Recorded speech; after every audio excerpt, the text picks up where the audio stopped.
వైశాల్యము మరియు ఘనపరిమాణము. ఉపరితల వైశాల్యము నిజ జీవిత ఉదాహరణ.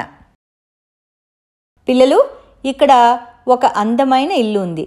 ఈ ఇంటి పైకప్పు చూడండి. పైకప్పుకి అదనపు ఆకర్షణగా చెక్కతో చేసిన కమ్మీలు కూడా ఉన్నాయి. మనం ఇలాంటి చెక్క కమ్మీలు అమర్చినప్పుడు వాటిని మెరుగు పెట్టించాల్సిన అవసరం ఉంటుంది. అంటే పాలిష్ చేయిస్తూ ఉండాలి. అప్పుడే అవి చూడటానికి చక్కగా అందంగా ఉంటాయి. దీనికోసం మనం ఆ కమ్మీల యొక్క ఉపరితల వైశాల్యాన్ని బట్టి ఎంత మేరకు పాలిష్ చేయాలో దాని ఆధారంగా మనం పాలిష్ ఛార్జీని చెల్లించాలి. ఈ కమ్మీలన్నీ దీర్ఘఘనాకారంలో ఉన్నాయి. మనం వీటి ఉపరితల వైశాల్యాన్ని కనుక్కోగలిగితే, అంటే దీర్ఘఘనముల ఉపరితల వైశాల్యం తెలిస్తే ఆ చదరపు మీటర్ల ఆధారంగా మనం డబ్బుని చెల్లించగలం.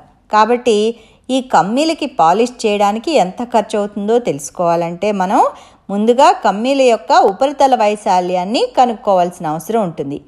ఈ కమ్మీల యొక్క పొడవు, వెడల్పు మరియు ఎత్తు లేదా లోతుల్ని మనం చాలా సులభంగా కొలవగలం. మనం ఈ కొలతల్ని దీర్ఘఘనం యొక్క ఉపరితల వైశాల్య సూత్రంలో ప్రతిక్షేపిస్తే పాలిష్ చేయడానికి మనకి చెల్లించవలసిన డబ్బు కంటే ఎంతో ఎక్కువ చెల్లించాల్సి ఉంటుంది. ఎందుకంటే దీర్ఘఘనానికి 6 తలాలు ఉంటాయి. మరి మనకి 6 తలాలు కనబడుతున్నాయా? ఎన్ని తలాలు కనబడుతున్నాయి? ఎన్ని తలాలకి పాలిష్ చేయాల్సిన అవసరం ఉంది?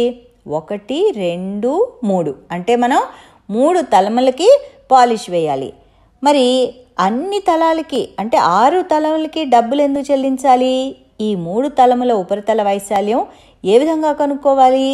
ఈ ప్రశ్నలకి సమాధానం చూద్దాం. ప్రతి తలము ఒక ద్విమితీయ ఆకారాన్ని కలిగి ఉంది.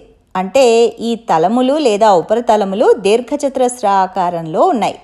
మనం 3 తలముల వైశాల్యం కనుక్కుని వాటిని కలిపితే పాలిష్ వేయవలసిన తలముల వైశాల్యము కమ్మీ యొక్క 6 తలముల ఉపరితల వైశాల్యం కంటే చాలా తక్కువ. ఎందుకంటే మనం పైకి కనిపించే తలములకి మాత్రమే పాలిష్ వేయాల్సిన అవసరం ఉంటుంది కదా. అందువల్ల కొన్నిసార్లు మనం సూత్రాన్ని కంఠస్థం చేయడం కంటే కూడా ఆ సూత్రం ఏ విధంగా రాబట్టబడిందో అర్థం చేసుకోవాల్సిన అవసరం ఎంతైనా ఉంది. మన నిత్య జీవితంలో తరచుగా మనం ఎదుర్కొనే సమస్యలకి కొన్నిసార్లు నేరుగా సూత్రాన్ని ఉపయోగించేయడం కుదరదు. అసలు ఉపరితల వైశాల్యాన్ని అంటే ఏమిటి అని అవగాహన చేసుకునే ప్రయత్నం చేద్దాం.